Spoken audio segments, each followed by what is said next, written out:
गोंदिया ते कोल्हापूर दरम्यान धावणाऱ्या महाराष्ट्र एक्सप्रेसमध्ये झुरळ आढळल्याचा प्रकार समोर आलेला आहे। एसी आणि स्लीपर कोचमध्ये झुरळ आढळल्याचं प्रवाशांनी सांगितलंय।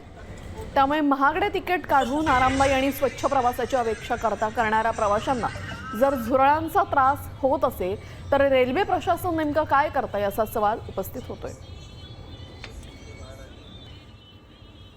मी आता रात्रीची वेळ झाली आणि आम्ही जिकडे बघतोय तिकडे कॉकरोचेसच दिसत आहेत आम्हाला।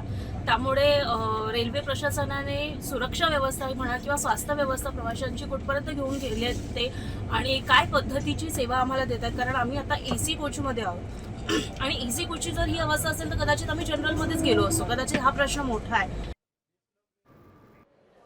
साम टीव्ही मी नेहमी पाहतो, त्यावर दाखवलेल्या बातम्या रिलेट करतात।